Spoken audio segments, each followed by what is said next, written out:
Salut les collègues, aujourd'hui une nouvelle petite vidéo. Alors aujourd'hui ce qu'on va faire, c'est qu'on va tout simplement commencer un petit let's play où on parlera donc de cette petite map que j'ai commencé, donc qui s'appelle No Man's Land, voilà. Donc pour ceux qui savent pas, on est sur la chaîne secondaire, voilà. De Geeky Power Fuel, donc la chaîne secondaire, donc on va la dédier principalement aux jeux vidéo et aux annonces, parce qu'on n'est pas là pour déconner, on n'est pas là pour faire les foufous, voilà. Et donc aujourd'hui, en gros, on commence un petit peu l'ère jeux vidéo let's play de cette chaîne, avec tout simplement la petite présentation et le petit début de cette série sur FS19. Donc on va commencer par parler d'FS19, et pour introduire FS19, quoi de mieux qu'une petite map modée qui s'appelle tout simplement No Man's Land. Alors pour expliquer le contexte, tout simplement on se situe entre dans les Pyrénées, entre l'Espagne et la France, et nous partons littéralement du trou du cul du monde. Voilà. Nous partons absolument tata de merde. Nous partons de rien. Ce qui fait que ça pose légèrement problème. Nous n'avons rien puisqu'il faut tout acheter. Donc nous partons de rien, nous n'avons absolument rien. Donc ici nous avons les terrains et les parcelles qu'il faudra acheter, déboiser pour pouvoir construire une ferme et faire une exploitation agricole tout simplement. Donc ce que je vous propose tout simplement, c'est que pour commencer ce bon vieux truc, cette bonne vieille map, cette bonne aventure, on va commencer par acheter nos véhicules parce qu'on n'a rien, j'ai beau faire la touche, il n'y a rien que dalle. Donc ce qu'on va faire, c'est qu'on va les choisir. Alors j'ai pas pris beaucoup de modes parce que ça sera plus simple, il y en aura moins, on se cassera moins les couilles, ça sera le plus pratique et le plus simpliste à faire. Donc on va tout de suite voir les véhicules, comme ça les modes ça prend de la place. Je n'ai pas encore tout installé, peut-être que ça viendra, on verra bien. J'ai surtout installé des modes sur les machines forestières. Donc par exemple, alors on va vite les trouver. Hop, voilà, c'est surtout ça que j'ai installé, tout ce qui est écrit en dessous mode. Vous savez, je pense que pas besoin de faire polytechnique pour comprendre que les modes, c'est là où c'est écrit mode. Ne vous inquiétez pas. Non, je vous prends pas pour des cons, vous inquiétez pas. Voilà, vous êtes super intelligent, je le sais. Et donc voilà, donc ça va peut-être bien nous être pratique, puisque cette machine permet de couper les souches des arbres, mais on peut aussi bouffer l'arbre en entier. Genre c'est une putain de dévoreuse d'arbres, une putain de dévoreuse d'âme, mais pour les arbres. Si c'est pas classe, ça. En gros, si tu veux, ça c'est l'apocalypse des arbres, mec. Il fuit rien qu'à la voir, un peu comme un gros mammouth sauvage, tu vois. Et ouais, gros mammouth sauvage. Donc je propose déjà qu'on achète 2-3 tracteurs moyens, ce qui serait pas mal. Donc on va peut-être pas les acheter tout de suite, on va peut-être d'abord balayer les terrains, mais j'aimerais bien qu'on regarde des tracteurs qui pourraient être pas mal niveau rapport qualité-prix. Donc on a un tracteur moyen, il faudrait quelque chose qui fasse dans plus de 150 chevaux. Ouais, un petit casse-puma, j'ai envie de vous dire. Ça va pas l'air trop mal. Les cases, c'est des bonnes bêtes. D'ailleurs, si je ferai peut-être une vidéo sur la chaîne principale sur les cases, c'est pas trop mal, c'est sympatoche. Ça peut toujours être cool. Ouais, donc voilà, il est pas mal, on peut mettre les pneus Michelin, peut-être. Non, ils les ont pas mis. Pas de pneus Michelin. J'hésite entre le petit case ou le Fend. Ouais, bon, allez, va pour le case. Peut-être pas encore tout de suite. Bon, écoute, déjà, on va voir nos terrains. Hop, échappe, X. Donc, si je comprends bien, voilà, map est pas mal grosse. Oh putain, on est là, les mecs, on est là, il y a que dalle. Et je suis pas un expert du jeu, donc s'il vous plaît, venez pas avec un flingue, une Kalachnikov, me la pointer sur la tempe et dire Guillaume, j'ai t'enculé, t'es une bite dans le jeu, j'ai pété la gueule. Calmez-vous, d'accord. Je suis un débutant complet dans le jeu, j'ai joué à pas mal de Farming Simulator, notamment au 15, d'où sur cette chaîne secondaire 2-3 trucs de tuto ou essais de mode sur FS15. J'ai un peu joué au 17, mais surtout au 15, et donc je sors un peu, si vous voulez, de l'ère préhistorique, de la préhistoire, si vous voulez. Moi, il y avait carrément des mammouths qui étaient sur la route quand je jouais à Farming Simulator quand j'étais petit. Donc ça date, sa grosse race. Donc du coup forcément je suis un peu paumé quand je vois toute cette technologie incroyable débarquer. Donc forcément ça me perturbe un petit peu. Alors, du coup ce qu'on va faire, c'est qu'on va acheter nos premières parcelles. Donc vous voyez, comme je suis un mec malin, hein, forcément je réfléchis, et quand on réfléchit, on achète à la proximité. Et ouais, on pense écologie. On va acheter quelque chose qui est proche, donc quelque chose qui est proche, qui va pas nous casser les couilles. Ça coûte combien? Ah mais c'est pas cher, c'est 85 000, j'ai cru que c'était plus cher que ça moi. Alors, bon bah écoutez, on va partir de comme ça. Hein. On va déjà acheter le terrain là. Et celui-là. Deux terrains seront amplement suffisants pour le début, à savoir que ça nous suffira largement pour ce début. Alors, ce qu'il va nous falloir, c'est une machine, déjà, et donc, on va donc acheter ce casse Puma. Bon, j'aime bien les vieux cases, hein, ils sont vraiment classe. Mais bon, manque de pêche, hein, celui-là. Puma, Trelleborg, ouais. Voilà, comme j'adore la moula, comme je suis pété de thunes, on va acheter la meilleure version. Déséquilibrage, charge aux avant, oui. Comme ça, c'est toujours ça le prix. Je peux pas lésiner sur le budget, nickel. On va juste aller vérifier afin de prendre un achat des véhicules. Alors, apparemment, la suspension, oui, la suspension, elle bouge pas, c'est trop classe. Oui, pour aucun, ça a vraiment évolué. Alors, attends, je prends juste la carte, je suis complètement paumé. Donc, il verra, c'est juste un cube là-bas.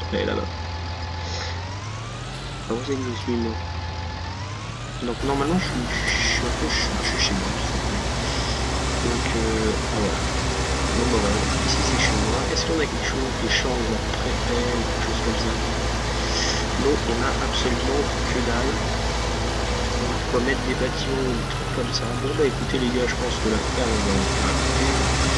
Plus c'est proche, mieux c'est. Peut-être pas sur le bâtiment là, hein, parce que c'est une galère avec casse-couille. Ferme, je pense qu'on a meilleur temps de la faire. Écoutez, on va la faire dans le champ 57. C'est pas loin du concessionnaire, c'est parfaitement ce qu'il faut. Là, c'est bien plat, bien vaste, c'est parfaitement ce qu'il nous faut. Hop, alors attendez, je prends le magasin. Voilà, ferme. Combien coûte une ferme? Un corps de ferme. Oh, le mode, ils sont beaucoup trop classe. Bon, ça sera pour les petits coins qu'on va racheter en plus, hein, on va pas s'emmerder à y faire maintenant. Corps de ferme, voilà. Bon bah voilà, on va partir là-dessus. Oula, voilà c'est bon, je vois que ça va bugger. Donc, la petite ferme, qu'on va la faire plus proche, ça sera sûrement plus simple. Moi je la vois bien là dans le fond, elle a l'air cool comme ça là. Moi j'y vois bien là, un peu en mode chalet dans les montagnes, là ça serait classe. Hop, voilà. Ce qu'il nous faudrait, ce serait un silo également pour stocker le grain. Ouais, peut-être pas tout de suite. Mais alors du coup, comment est-ce qu'on vend les affaires? Ouais, c'est compliqué cette affaire. Je confirme, c'est compliqué. Bon, déjà on a notre corps de ferme. Il va nous falloir des bâtiments pour abriter nos machines. Donc, cabane. Qu'est-ce qu'on pourrait prendre? Déjà, je pense qu'on va voir moyen. Ça suffira amplement.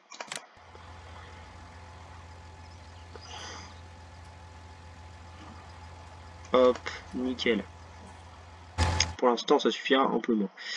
Mettre juste un petit abri à côté. Vieil abri pour balles. Il y a des petits modes sympatoches. Entrepôt. Celui-là, à la limite. Voilà, nickel. Pas plus pour les bâtiments, ça suffira amplement. Nickel, nickel, nickel, mon petit collègue. Alors, ce qu'il nous faudrait aussi, c'est qu'apparemment, comme il n'y a pas de champ, il va nous falloir qu'on crée nos propres champs. Apparemment, donc, il va nous falloir bien évidemment une, je te laisse le dire.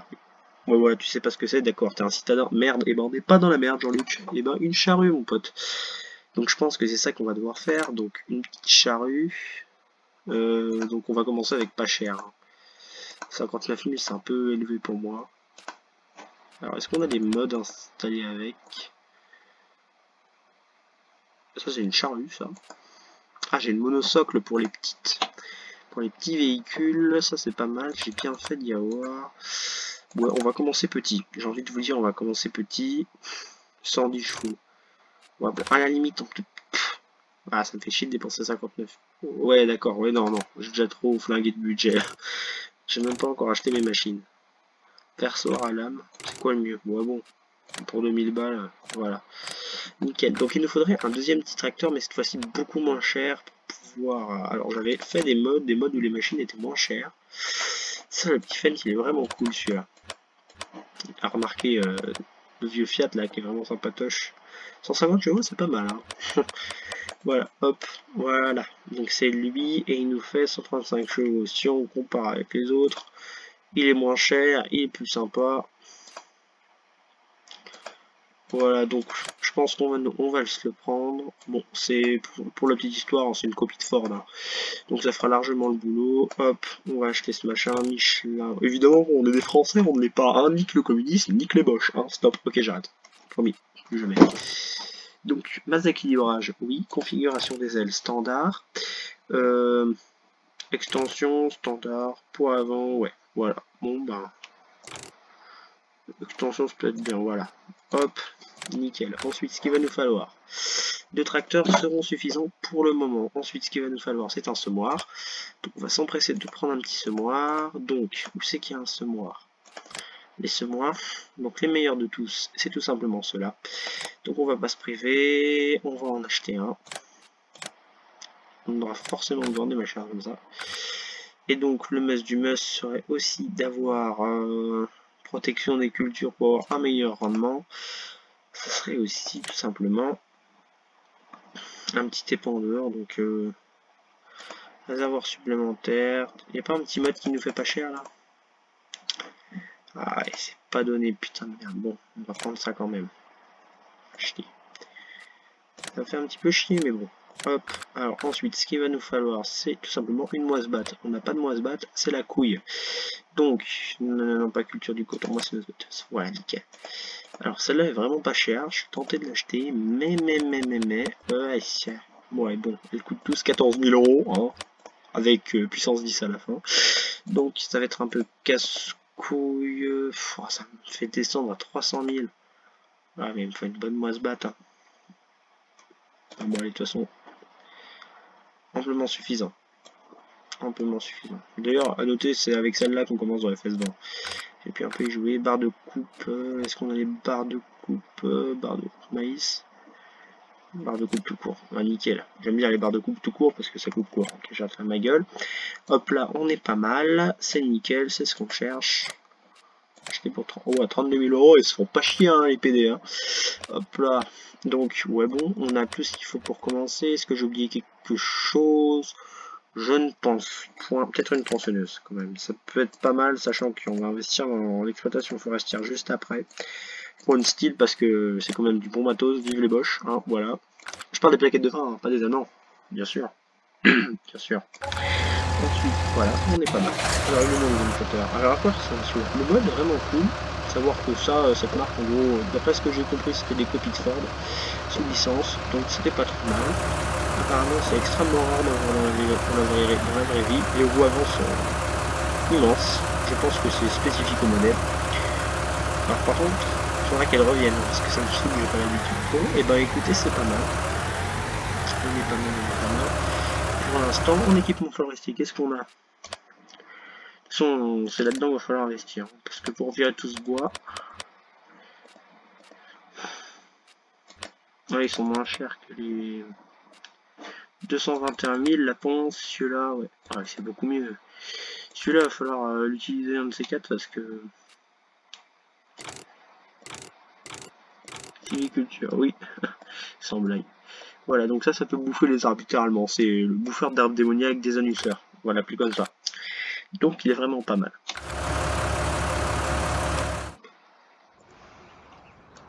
Donc voilà la ferme, donc c'est pas mal du tout, voilà avec quoi on va commencer. Donc je rachèterai des choses au fur et à mesure, mais là on a vraiment les bases, une charrue, une machine à ensemencer, ça fait petit cultivateur, on n'aura pas de souci là-dessus. On est donc sur une Van der Stad Spirit 300S. Là on a un Kuhn, hein, donc un épandeur à engrais liquide Kuhn et une charrue agro-masse, donc ça suffit largement. Pour la moissonneuse, j'ai opté pour une bonne vieille New Holland, une vieille New Holland, une TX32 précisément. J'avoue que le modèle exact, on s'en tape, le principal c'est qu'elle fasse le boulot. Et là par contre, les petits tracteurs, je suis assez fier de moi. C'est un bon petit combo, celui-là est pas mal puissant, aux alentours des 200 chevaux. Donc il nous fait à peu près 175, 180 il me semble, donc un petit casse Puma. Le petit c'est déjà pas mal. Il sera super bien pour ce qu'on veut faire, fiable, cool, il n'y a pas de souci. Et là un petit Kunti, donc des tracteurs forts sous licence avec un système 4 roues motrices assez spécifique qui, moi en fait j'aime beaucoup les tracteurs anciens, je trouve ça très stylé, très sympathique, puis en plus d'être un tracteur ancien il a un bon rapport puissance-prix, donc je l'ai pris et puis voilà quoi, donc il est super cool, super cool. Donc là dans les premières bases je vais vous montrer un petit peu comment on a construit la baraque. Je mettrai le mode speed mode hein, parce que c'est un peu chiant là. Voilà, donc ici on rangera peut-être une caisse si j'ai la thune. Si j'ai la thune, et donc voilà, donc ça c'est la ferme en elle-même, et je peux même entrer dedans, je savais même pas. Voilà, donc je suis encore paumé dans Farming, hein. Les détails sont hyper réalistes, c'est super cool. Dans le 19 j'ai pas encore trop l'habitude, mais ça va venir. Et donc voilà le petit hangar, le dernier, et donc oui ma tronçonneuse aussi. Petite tronçonneuse. Donc voilà le hangar, tout le bordel. Donc on est pas mal là. On a une bonne base. Donc voilà, donc on va labourer par là-bas pour créer des champs et ainsi planter et au fur et à mesure arriver à pouvoir obtenir un cheptel assez complet. Hein. Donc tout le système là, tout ce qu'il y a là-dedans, et donc on va vite avoir besoin d'investir dans la sylviculture, d'où l'intérêt de garder un capital de 335,385 €, c'est extrêmement précis. Attention, je suis un professionnel de la compta, hein. Chez moi on m'appelle le dégaineur de thunes, hein, voilà. Donc faut garder de la thune, un bon capital pour pouvoir investir. Donc là ça sera la ferme principale. J'ai encore à agrandir le matériel, j'ai encore faire grossir la ferme principale qui est ici, parce qu'à la côté du concessionnaire c'est beaucoup plus pratique. Donc on va faire les choses comme ça. Et puis ce qui est bien avec cette map c'est que on part de rien, donc c'est vraiment cool à parler en vidéo, puis c'est sympathique à faire. Donc voilà, donc si cette vidéo t'a plu, n'hésite pas à lâcher un petit like, hein. La suite arrive très vite de toute manière, hein. La suite de cette petite aventure, donc on labourera et puis on commencera à créer nos champs, et on investira peut-être plus, à savoir que j'ai pas encore tout capté comment fonctionnait exactement tout dans le jeu, mais ça va être sympa, on va y découvrir ensemble, et puis bim bam boum, 1, 2, 3, viva l'Algérie, voilà, salut.